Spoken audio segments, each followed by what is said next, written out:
ಇನ್ನು ಬಂಗಾಳ ಮಹಾಯುದ್ಧದಲ್ಲಿ ಮೋದಿ ವರ್ಸಸ್ ದೀದಿ ಅನ್ನುವಂತ ಫೈಟ್ ಇದ್ದೇ ಇದೆ. ದೀದಿ ಗೆದ್ರೆ ದೆಹಲಿ ದಾಂಗುಡಿ, ಮೋದಿ ಗೆದ್ರೆ ಚರಿತ್ರೆಯ ಮುನ್ನುಡಿ. ಹಾಗಾದ್ರೆ ಯಾರು ಗೆಲ್ತಾರೆ?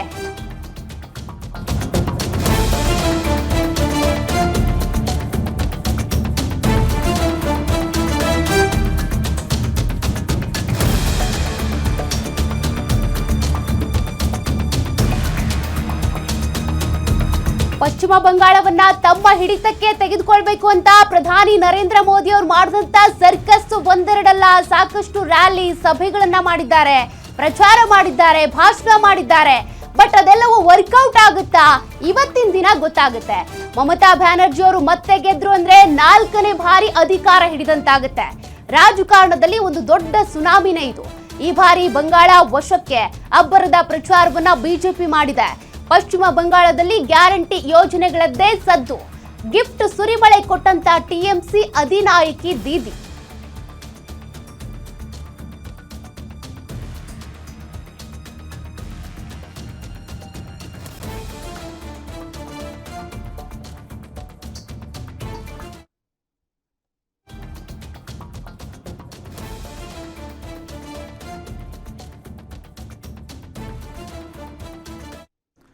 ಇನ್ನು ಇದೇ ವಿಚಾರಕ್ಕೆ ಸಂಬಂಧಪಟ್ಟಂತೆ ಡೀಟೇಲ್ಸ್ ಕೊಡ್ತಾರೆ ನ್ಯೂಸ್ ಡೆಸ್ಕ್ ಇಂದ ನಮ್ಮ ಗ್ಯಾರಂಟಿ ನ್ಯೂಸ್ನ ಎಡಿಟರ್ ಸತೀಶ್ ಆಂಜನಪ್ಪ ಜಾಯ್ನ್ ಆಗಿದ್ದಾರೆ. ಜೊತೆಗೆ political bureau head Maruti Pavagada ಅವರು ಜಾಯ್ನ್ ಆಗಿದ್ದಾರೆ. ಇನ್ನು ದಾವಣಗೆರೆಯಿಂದ ನಮ್ಮ ಮಲ್ಲಿಕಾರ್ಜುನ್ ಕೈದಾಳೆ ಅವರು ಕೂಡ ಜಾಯ್ನ್ ಆಗಿದ್ದಾರೆ. ನಾನು ಮೊದಲಿಗೆ ಸತೀಶ್ ಆಂಜನಪ್ಪ ಅವ್ರ ಬಳಿ ಹೋಗ್ತೀನಿ. ಸತೀಶ್, ಭಾಳ ಇಂಟ್ರೆಸ್ಟಿಂಗ್ ಇದೆ. ಒಂದು ಪಶ್ಚಿಮ ಬಂಗಾಳ, ಮತ್ತೊಂದು ಕಡೆ ತಮಿಳುನಾಡು. ಸೊ ಒಟ್ಟಾರೆಯಾಗಿ ಹೇಗೆ ನೋಡ್ತಾ ಇದ್ದೀರಿ ಇವತ್ತಿನ ಫಲಿತಾಂಶವನ್ನು? ಇಡೀ ದೇಶ ಕಾಯ್ತಾ ಇದೆ ಇವತ್ತಿನ ಈ ರಿಸಲ್ಟ್ಗೋಸ್ಕರ. 5 ರಾಜ್ಯಗಳು ಜೊತೆಗೆ ವಿಶೇಷವಾಗಿ ಕರ್ನಾಟಕದಲ್ಲಿ ದಾವಣಗೆರೆ ಮತ್ತು ಬಾಗಲಕೋಟೆಯ ಬೈ ಎಲೆಕ್ಷನ್. ಹೀಗಾಗಿ ಎಸ್ಪೆಷಲಿ ಪಶ್ಚಿಮ ಬಂಗಾಳ, ತಮಿಳುನಾಡು ಮತ್ತು ಕೇರಳ, ಈ 3 ರಾಜ್ಯಗಳ ಏನು ಫಲಿತಾಂಶ ಏನಿದೆ, ಏನಾಗಬಹುದು ಅನ್ನೋ ಕುತೂಹಲ ಇದೆ.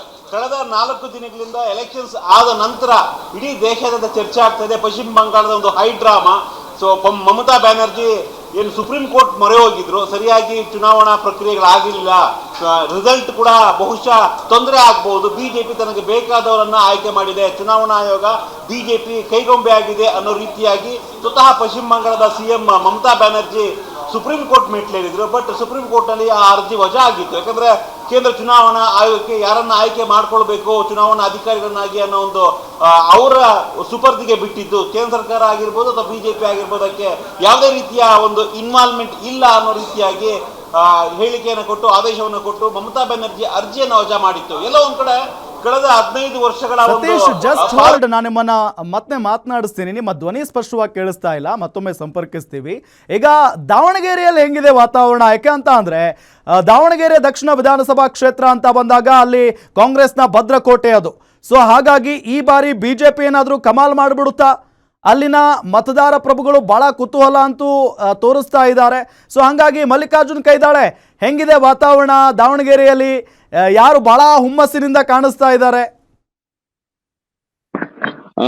ಖಂಡಿತ ಪ್ರಭು, ಏನಂತಂದ್ರೆ ಏನು ದಾವಣಗೆರೆ ದಕ್ಷಿಣ ವಿಧಾನಸಭಾ ಏನು ಮರು ಚುನಾವಣೆ ನಡೀತೈತೆ. ಈ ಸಂದರ್ಭದಲ್ಲಿ 2 ಪಕ್ಷಗಳು ಕೂಡ ಜಿದ್ದಿಗೆ ಬಿದ್ದಿರ್ತಕ್ಕಂಥದ್ದು, ಮತ್ತೆ 2 ಪಕ್ಷದಲ್ಲೂ ಕೂಡ ಹೊಸ ಅಭ್ಯರ್ಥಿಗಳನ್ನ ಆಯ್ಕೆ ಮಾಡ್ಕೊಂಡಿರ್ತಕ್ಕಂಥದ್ದು. ಈ ಸಂದರ್ಭದಲ್ಲಿ ಶಾಮನೂರು ಶಿವಶಂಕರಪ್ಪನವರು ಈ ಒಂದು ದಾವಣಗೆರೆ ದಕ್ಷಿಣದಿಂದ 4 ಬಾರಿ ಸತತವಾಗಿ ಗೆದ್ದಿರ್ತಾರೆ. ಈ ಅದೇ ಒಂದು ಗೆಲುವನ್ನ ಮುಂದುವರ್ಸ್ಕೊಂಡು ಹೋಗ್ಬೇಕು ಅನ್ನುವಂತ ಒಂದು ಪರಿಪಾಠವನ್ನ ಕಾಂಗ್ರೆಸ್ ಇಟ್ಕೊಂಡಿರ್ತಕ್ಕಂಥದ್ದು. ಅದ್ರಲ್ಲಿ ಪ್ರಮುಖವಾಗಿ ಸಮರ್ಥ ಶಾಮನೂರು ಅಂದ್ರೆ 26 ವರ್ಷದ ಯುವಕನನ್ನ ಕರ್ಕೊಂಡು ಬಂದ್ಬಿಟ್ಟು ಈ ಒಂದು ದಾವಣಗೆರೆ ದಕ್ಷಿಣ ಕ್ಷೇತ್ರಕ್ಕೆ ಏನು ಶಾಮನೂರು ಶಿವಶಂಕರಪ್ಪನವರ ಕ್ಷೇತ್ರವನ್ನು ಉಳಿಸ್ಕೊಳ್ಳಿಕ್ಕೆ ಶತಾಯ ಪ್ರಯತ್ನವನ್ನ ಮಾಡ್ತಾ ಇದ್ದಾರೆ. ಈ ಸಂದರ್ಭದಲ್ಲಿ ಏನೋ ಮುಸ್ಲಿಂ ಸಮಾಜ ಇವರಿಗೆ ವಿರೋಧವನ್ನ ವ್ಯಕ್ತಪಡಿಸಿದೆ. ಅಂದ್ರೆ ಮುಸ್ಲಿಂ ಸಮಾಜಕ್ಕೆ ನಮಗೆ ಟಿಕೆಟ್ ಕೊಡ್ಲಿಲ್ಲ ಅನ್ನೋ ಕಾರಣಕ್ಕೋಸ್ಕರ ವಿರೋಧವನ್ನು ವ್ಯಕ್ತಪಡಿಸಿದ ಹಿನ್ನೆಲೆಯಲ್ಲಿ ಅದ್ರ ಪರ್ಯಾಯವಾಗಿ ಮುಸ್ಲಿಮ್ಸ್ ಅವರು ಅಂದ್ರೆ SDP ಒಂದು ಪಕ್ಷಕ್ಕೆ ಒಂದು ಮನೆಯನ್ನ ಹಾಕಿರ್ತಕ್ಕಂಥದ್ದು.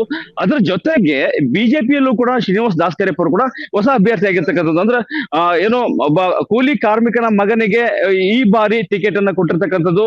ಅದೇ ರೀತಿಯಾಗಿ ಒಂದು ಉತ್ಸಾಹ ಕಂಡು ಬರ್ತಾ ಇದೆ. ಅಂದ್ರೆ ಮುಸ್ಲಿಮ್ಸ್ ಅವರು ಕಾಂಗ್ರೆಸ್ಗೆ ಏನು ಪೆಟ್ಟನ್ನು ಕೊಡುವಂತಹ ಒಂದು ಸಂದರ್ಭದಲ್ಲಿ ಎಲ್ಲ ಒಂದ್ ಕಡೆಗೆ ಈ ಶ್ರೀನಿವಾಸ್ ದಾಸ್ಕರಿಯಪ್ಪ ಅವರು ಒಂದು ಪಾಸಿಟಿವ್ ಆಗಿ ಕಂಡು ಬರ್ತಾರೆ. ಅಂದ್ರೆ ಎಲ್ಲಿಯೂ ಕೂಡ ಯಾವುದೇ ರೀತಿಯಾದಂತಹ ಕಾಂಟ್ರವರ್ಸಿ ವಿಚಾರಗಳನ್ನ, ಹೇಳಿಕೆಗಳನ್ನ ಅಥವಾ ಮುಸ್ಲಿಂ ವಿರೋಧವಾಗಿ ಹೇಳಿಕೆಗಳನ್ನ ಕೊಡದೇ ಇರುವಂತಹ ಹಿನ್ನೆಲೆಯಲ್ಲಿ ಎಲ್ಲೋ ಒಂದು ಪಾಸಿಟಿವ್ ಥಾಟು ಶ್ರೀನಿವಾಸ್ ದಾಸ್ಕರಿಯಪ್ಪ ಅವರು ಒಂದ್ ಕಡೆಗೆ ಬರೋದಾದ್ರೆ, ಮತ್ತೊಂದು ಕಡೆಗೆ ಏನು ಕಾಂಗ್ರೆಸ್ಗೆ ಪೆಟ್ಟು ಕೊಡುವಂತ ಒಂದು ಸಂದರ್ಭದಲ್ಲಿ ಮುಸ್ಲಿಂ ಅವರು SDPI ಒಂದು ಪಕ್ಷವನ್ನ ಏನೋ ಒಂದು ಮಣೆ ಹಾಕ್ತಾ ಇದಾರೆ. ಅದು ಕೂಡ ಅಲ್ಲಿ ಒಂದ್ ಕಡೆಗೆ ಬಿಜೆಪಿಗೆ ಅನುಕೂಲ ಆಗುತ್ತೆ ಅನ್ನೋಂಥದ್ದು ಒಂದು ಪಾಸಿಟಿವ್ ಥಾಟ್. ಇದರ ಜೊತೆಗೆ ಇಲ್ಲಿ ಏನು ಬಿಜೆಪಿ ಅಭ್ಯರ್ಥಿಯಾಗಿರ್ತಕ್ಕಂತಹ ಶ್ರೀನಿವಾಸ್ ದಾಸ್ಕರಿಯಪ್ಪ ಅವರು ಏನೋ ST ಸಮಾಜಕ್ಕೆ ಸೇರಿರುವ ಹಿನ್ನೆಲೆಯಲ್ಲಿ ಇಲ್ಲಿ ಕಾಂಗ್ರೆಸ್ಗೆ ಲಿಂಗಾಯತ ಸಮಾಜದವರು ಒತ್ತು ಕೊಡುವಂತಹ ಸಾಧ್ಯತೆ ಇದೆ ಅನ್ನುವಂಥದ್ದು ಕೂಡ ಅಲ್ಲೆಗಳಿಗಿಂತಲ್ಲ. ಯಾಕಂತಂದ್ರೆ ಸಮರ್ಥ ಶಾಮನೂರ್ ಅವರು ಏನಿದ್ದಾರೆ, ಮತ್ತೆ SS ಕುಟುಂಬ ಏನಿದೆ ಲಿಂಗಾಯತ ಸಮಾಜಕ್ಕೆ ಸೇರ್ತಕ್ಕಂಥದ್ದು. ಇಲ್ಲಿ ಈ ಬಾರಿ ಅಂದ್ರೆ ದಾವಣಗೆರೆ ದಕ್ಷಿಣದಲ್ಲೂ ಕೂಡ ಎರಡನೇ ಅತಿ ದೊಡ್ಡ ಏನು ಕ್ಯಾಸ್ಟ್ ಆಗಿರ್ತಕ್ಕಂತಹ ಒಂದು ಏನು ಇದೆ ಲಿಂಗಾಯತ ಸಮಾಜ ಏನಿದೆ, ಈ ಬಾರಿ ಕಾಂಗ್ರೆಸ್ಗೆ ಕೈ ಹಿಡಿಯುವಂತ ಸಾಧ್ಯತೆ ಇದ್ರೆ, ಈ ಬಾರಿ ಇದೇ ಒಂದು ಏನು ಲಿಂಗಾಯತ ಸಮಾಜ ಏನಿದೆ ಬಿಜೆಪಿಗೆ ಪೆಟ್ಟು ಕೊಡುವಂತ ಒಂದು ಸಾಧ್ಯತೆ ಇದೆ. ಎಲ್ಲೋ ಒಂದ್ ಕಡೆಗೆ ಏನು ಪರ್ಯಾಯವಾಗಿ ಏನು ಬಿಜೆಪಿ ಪಕ್ಷಕ್ಕೆ ಯಾವಾಗಲೂ ಕೂಡ ಅಂದ್ರೆ ಸಾಂಪ್ರದಾಯಿಕವಾಗಿ ಲಿಂಗಾಯತ ಸಮಾಜ ಓಟ್ ಹಾಕೊಂಡು ಬರ್ತಾ ಇದ್ರು. ಆದ್ರೆ ಈ ಬಾರಿ ಈ ಬಿಜೆಪಿಗೆ ಪೆಟ್ಟು ಕೊಡುವಂತ ಒಂದು ಸಾಧ್ಯತೆ ಇರುವ ಹಿನ್ನೆಲೆಯಲ್ಲಿ ಏನು ಇಂದು ಬೆಳಗ್ಗೆ 7:30 ಕೂಡ ಒಂದು ಸ್ಟ್ರಾಂಗ್ ರೂಮ್ ಕೂಡ ಓಪನ್ ಆಗುತ್ತೆ. ಸ್ಟ್ರಾಂಗ್ ರೂಮ್ ಓಪನ್ ಆದ ನಂತರದಲ್ಲಿ 8 ಗಂಟೆಗೆ ಒಂದು ಅಂಚೆ ಏನು ಮತಗಳು ಏನಿದಾವೆ ಅದನ್ನ ಎಣಿಕೆ ಕಾರ್ಯ ಆರಂಭ ಆಗುತ್ತೆ. ಅದಾದ ನಂತರದಲ್ಲಿ 8:30ಕ್ಕೆ EVM ಮುಖಾಂತರವಾಗಿ ಏನು 14 ಟೇಬಲ್ಗಳನ್ನ ಆಯ್ಕೆ ಮಾಡ್ಕೊಂಡಿದ್ದಾರೆ. ಸೊ ಈ ಮುಖಾಂತರವಾಗಿ ಕೂಡ ಏನು ಮತ ಎಣಿಕೆ ಕಾರ್ಯ ಆರಂಭ ಆಗುತ್ತೆ. ಅಂದ್ರೆ 21 ರೌಂಡ್ಸ್ಗಳು ಇರುವಂತಹ ಒಂದು ಹಿನ್ನೆಲೆಯಲ್ಲಿ ಎಲ್ಲ ರೀತಿಯಾದ್ರೆ ಬಿಗಿ ಪೊಲೀಸ್ ಬಂದೋಬಸ್ತ್ ಅನ್ನು ಕೂಡ ಈಗ ನಿಯೋಜನೆ ಮಾಡಿರ್ತಕ್ಕಂಥದ್ದು. ಸದ್ಯದ ಮಟ್ಟಿಗೆ ಎರಡೂ ಪಕ್ಷದಲ್ಲೂ ಕೂಡ ಏನು ಗೆಲುವಿನ ವಿಶ್ವಾಸವನ್ನ ಹೊಂದಿರತಕ್ಕಂಥದ್ದು. ಯಾಕಂತಂದ್ರೆ ಬಿಜೆಪಿಲೂ ಕೂಡ ಒಂದು ಸಮರ್ಥವಾದಂತಹ ವ್ಯಕ್ತಿಯನ್ನ ಆಯ್ಕೆ ಮಾಡ್ಕೊಂಡಿರ್ತಕ್ಕಂಥದ್ದು ಒಂದ್ ಕಡೆಗೆ, ಆದ್ರೆ ಕಾಂಗ್ರೆಸ್ ಅಲ್ಲೂ ಕೂಡ ಅಷ್ಟೇ ರೀತಿಯಾಗಿ ಪ್ರಬಲವಾಗಿ ಅಂದ್ರೆ ತಮ್ಮ ಕ್ಷೇತ್ರವನ್ನು ಉಳಿಸ್ಕೊಳ್ಬೇಕು ಅನ್ನೋ ಒಂದು ಕಾರಣಕ್ಕೋಸ್ಕರ ಈ ಬಾರಿ ಏನ್ ಕಸಾಯ ಒಂದು ಪ್ರಯತ್ನ ಮಾಡಿರ್ತಕ್ಕಂಥದ್ದು. ಸದ್ಯದ ಮಟ್ಟಿಗೆ ಅಂದ್ರೆ 12 ಗಂಟೆ ಹೊತ್ತಿಗೆ ಇಡೀ ಒಂದು ಫಲಿತಾಂಶ ಏನಿದೆ ಅಂದ್ರೆ ದಾವಣಗೆರೆ ದಕ್ಷಿಣ ಕ್ಷೇತ್ರದಲ್ಲಿ ಶ್ರೀನಿವಾಸ್ ದಾಸ್ಕರಿಯಪ್ಪನ ಅಥವಾ ಸಮರ್ಥ ಶಾಮನೂರು ಅನ್ನುವಂತ ಒಂದು ಪ್ರಶ್ನೆಗೆ ಕೊನೆಗೆ ಒಂದು ತೆರೆ ಬೀಳಿರ್ತಕ್ಕಂಥದ್ದು. ರಾಮ್.